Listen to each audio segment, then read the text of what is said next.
Friends, welcome back to our channel పట్నం all in వన్కి స్వాగతం అండి. గతంలో మనము 9th క్లాసు సంచయంలోని గిల్లు పాఠానికి సంబంధించి పార్ట్ 1 పార్ట్ 2 వీడియోలు చూసాం కదా. సో ఈరోజు పార్ట్ 3 వీడియో, అంటే పార్ట్ 2లో మనము ఎక్కడి దాకా అయితే చెప్పుకున్నామో అక్కడి నుండి పార్ట్ 3లో చెప్పుకుందాం, ఓకేనా. जब मैं लिखने बैठती तब अपनी ओर मेरा ध्यान आकर्षित करने की उसे इतनी तीव्र इच्छा होती थी कि उसने एक अच्छा उपाय खोज निकाला. నేను రాసుకోవడానికి కూర్చుంటే చాలు నా దృష్టిని ఆకర్షించాలని తీవ్రంగా ప్రయత్నం చేసేది. అందులో భాగంగా అది ఓ మంచి ఉపాయం కనుక్కుంది. ఏంటది అంటే, वह मेरे पैर तक आकर सर्र से पर्दे पर चढ़ जाता और फिर उसी तेजी से उतरता. उसका यह दौड़ने का क्रम तब तक चलता जब तक मैं उसे पकड़ने के लिए ना उड़ती. అంటే అది నా కాళ్ళ దగ్గర వరకు వచ్చి సర్రున కిటికీ పరదా పైకెక్కేది, మళ్ళీ అదే వేగంతో క్రిందికి దిగేది. దాన్ని పట్టుకోవడానికి నేను లేచేంత వరకు అది ఇలా పైనుండి క్రిందకు, క్రింది నుండి పైకి పరుగులు పెడుతూనే ఉండేది. ఎందుకంటే దానికి బోరు కొట్టేది పాపం, నేను పనిచేసుకుంటూ ఉంటే. అదనమాట. ఇక్కడ నేను అంటే ఎవరు అంటే రచయిత్రి అని అర్థం, మహాదేవి వర్మ గారు అని అర్థం, ఓకే. कभी मैं गिल्लू को पकड़कर एक लंबे लिफाफे में इस प्रकार रख देती कि उसके अगले 2 पंजों और सिर के अतिरिक्त सारा लघुगात लिफाफा के भीतर बंद रहता. इस अद्भुत स्थिति में कभी कभी घंटों मेज पर दीवार के सहारे खड़ा रहकर वह अपनी चमकीली आंखों से मेरा कार्यकलाप देखा करता. అంటే అదిట్లా పైకి క్రిందకు పరుగులు పెడుతూ అస్తమానం నన్ను పట్టుకో అని ఛాలెంజ్ చేస్తూ ఉంటే, దాన్ని పట్టుకొని కూర్చుంటే నా పని సాగదు. అందుకని నేనేం చేశా, ఇక దాని అల్లరిని భరించలేక నేను దాన్ని పట్టుకుని ఒక కవర్ తీసుకొని దాని తల అలాగే ముందు కాళ్ళు అవి మాత్రమే బయటికి ఉండేటట్టు, మిగతా ఆ చిన్నపాటి శరీరం అంతా కూడా ఆ కవర్లో ఉండేటట్టు బంధించేదాన్ని. అలాంటి మహత్తరమైన స్థితిలో కూడా అప్పుడప్పుడు గంటల తరబడి ఆ టేబుల్ పైనే గోడ కానుకొని నిలబడి తన మెరిసే కళ్ళతో నేను చేసేటువంటి పనులన్నిటినీ చూస్తూ ఉండేది. ఇక్కడ లిఫాఫా అంటే కవరు, లఘుగాత్ అంటే చిన్నపాటి శరీరం అని అర్థం. भूख लगने पर चिक चिक करके मानो वह मुझे सूचना देता और काजू या बिस्कुट मिल जाने पर उसी स्थिति में लिफाफे से बाहर वाले पंजों से पकड़कर उसे कुतरता. ఆకలి వేసినప్పుడు చిక్ చిక్ అని నాకు సైగ చేసేది. ఆ సౌండ్ అది ఇచ్చింది అని అంటే దానికి ఆకలి అవుతుంది అని నేను అర్థం చేసుకోవాలన్నమాట. అప్పుడు గోడంబి, బిస్కెట్స్ ఇట్లాంటివి ముందు పెడితే అదేం చేసేదంటే, కవరు బయట కాళ్ళు ఉన్నాయి కదా, 2 ముందు కాళ్ళు, దానికి తల భాగము అలాగే ముందు ఉండేటువంటి 2 కాళ్ళు కవరుకు బయట వచ్చేటట్టు పెట్టా కదా, మిగతా శరీర భాగాన్ని కవర్ లోపల పెట్టా కదా. సో ఆ ముందు కాళ్ళతో వాటిని తీసుకుని కొరుకుతూ తినేదనమాట. ఫిర్ గిల్లు కే జీవన్ కా ప్రథమ బసంత ఆయా. नीम चमेली की गंध मेरे कमरे में हौले हौले आने लगी. बाहर की गिलहरियाँ खिड़की की जाली के पास आकर चिक चिक करके न जाने क्या कहने लगी. గిల్లు పుట్టాక మొదటి వసంతం వచ్చింది. కొండమల్లి పూల వాసన మెల్లమెల్లగా నా గదిలోకి రాసాగింది. బయట ఉండే ఉడతలు కిటికీ జాలి దగ్గరగా వచ్చి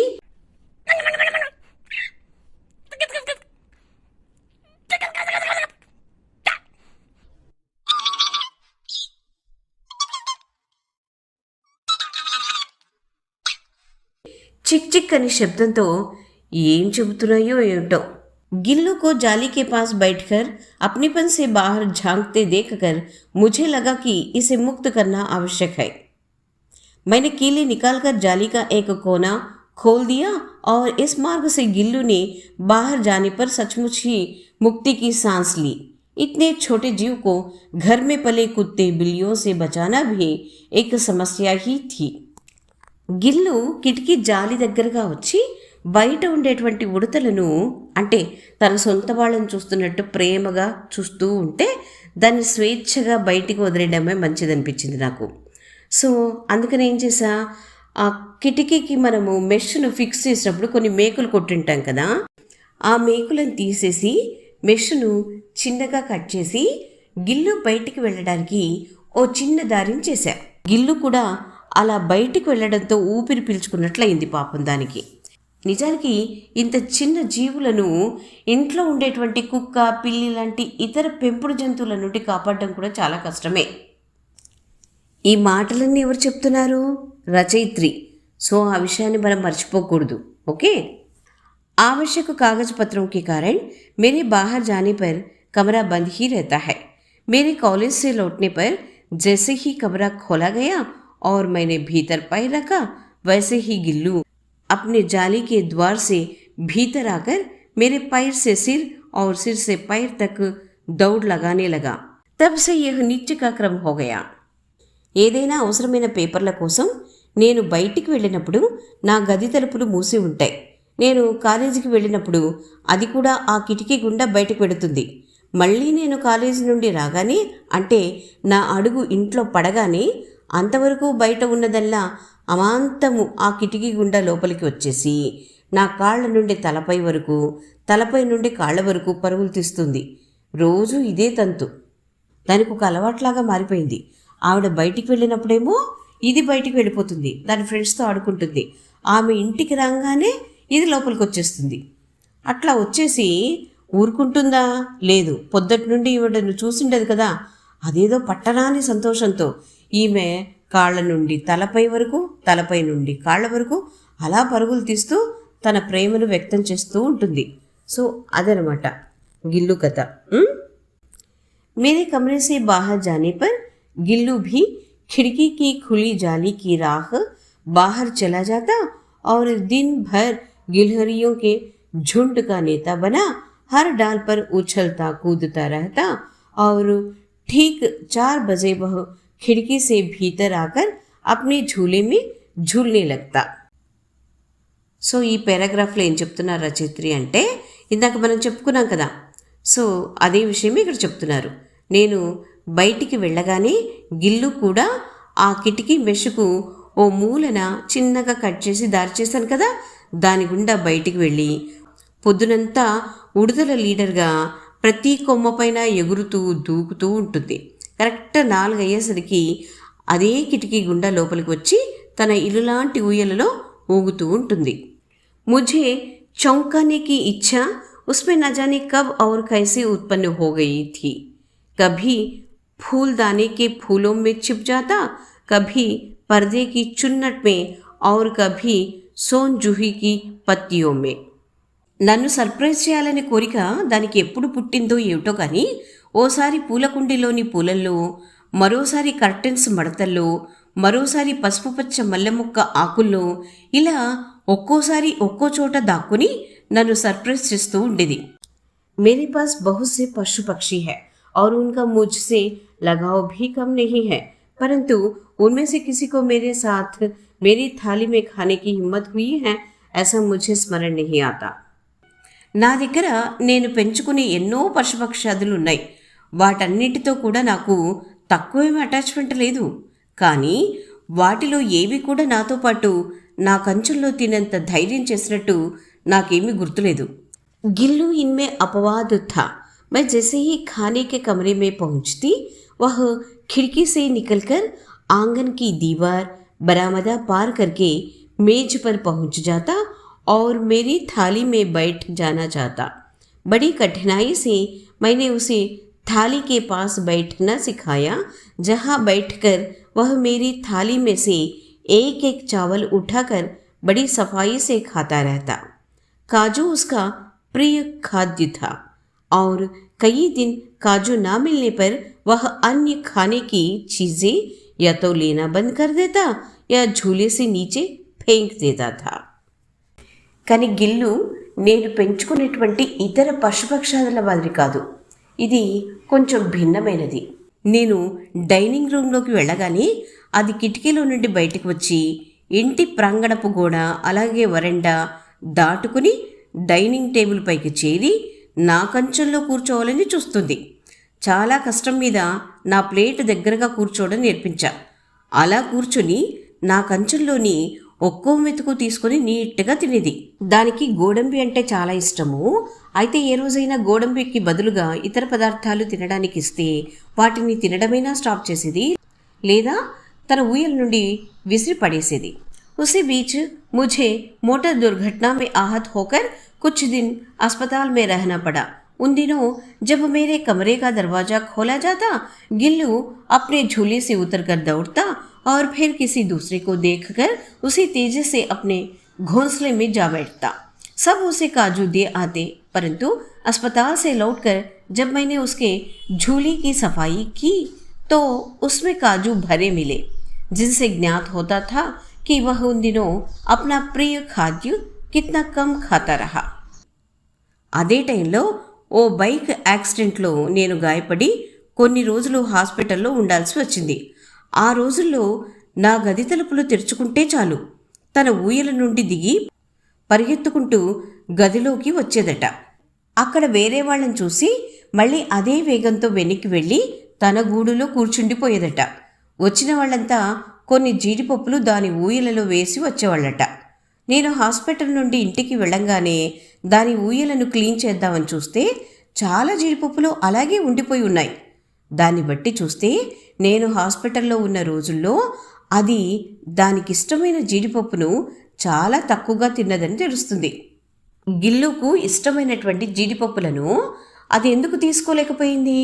ఎందుకు అన్నీ తినలేకపోయింది? ఎందుకు చాలా మటుకు వదిలేసింది? మీరేమైనా కారణం చెప్తారా పిల్లలు? Yes, correct. గిల్లుకు ఇష్టమైనటువంటి వ్యక్తి ఎవరు? మన రచయిత్రి.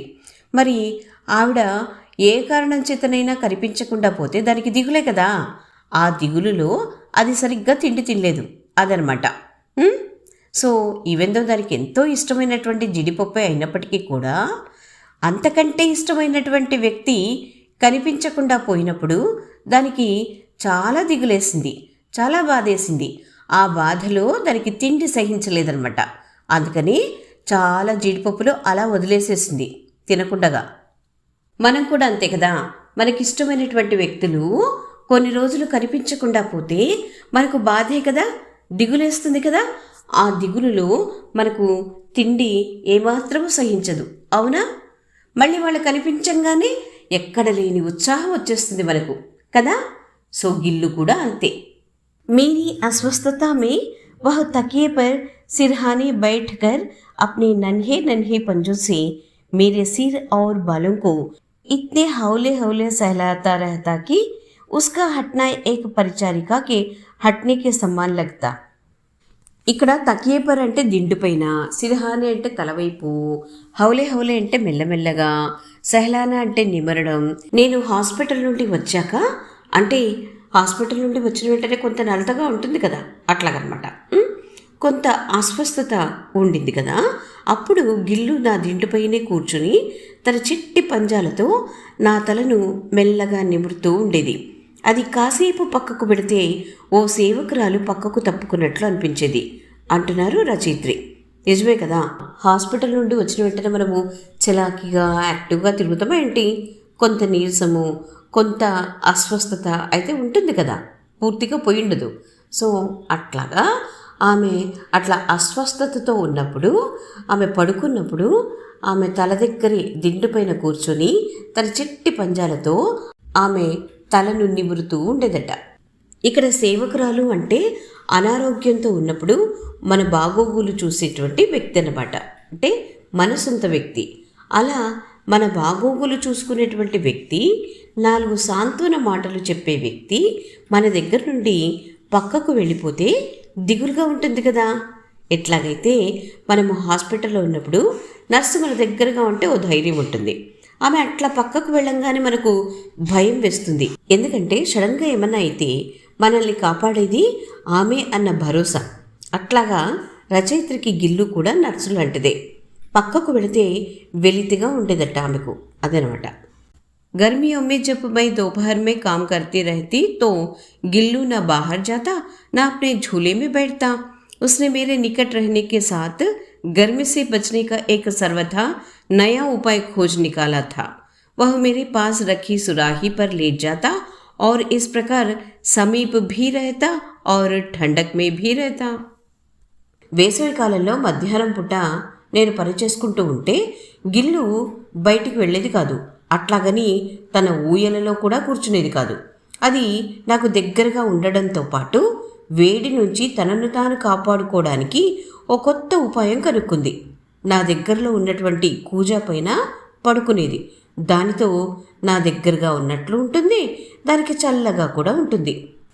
చూసారా గిల్లు ఎంత తెలివైనదో. गिलहरियों के जीवन की अवधि 2 वर्ष से अधिक नहीं होती, अतः गिल्लू की जीवन यात्रा का अंत आ ही गया। दिन भर उसने ना कुछ खाया ना बाहर गया। रात में अंत की यात्रा में भी वह अपने झूले से उतरकर मेरे बिस्तर पर आया और ठंडे पंजों से मेरी वही उंगली पकड़कर हाथ से चिपक गया जिसे उसने अपने बचपन की मरणासन्न స్థితి में पकड़ा था।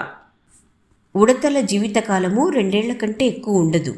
గిల్లు జీవనయాత్ర ముగిసే సమయం వచ్చింది అంటే గిల్లు చనిపోయే కాలం దగ్గర పడ్డది అని అర్థం. ఉదయం నుండి ఏమీ తినలేదు, బయటికి కూడా వెళ్ళలేదు.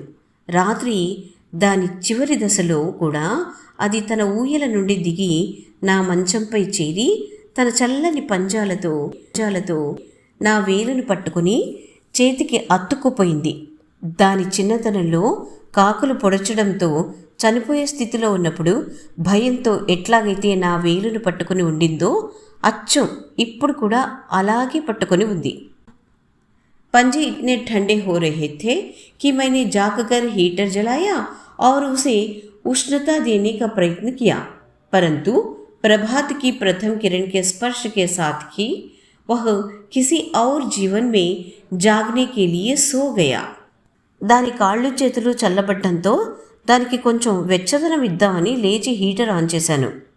కానీ సూర్యోదయపు తొలి కిరణం స్పర్శతోటే గిల్లు ఆత్మ మరో జీవి శరీరంలోకి చేరిపోవడానికి ఈ శరీరాన్ని వదిలేసింది.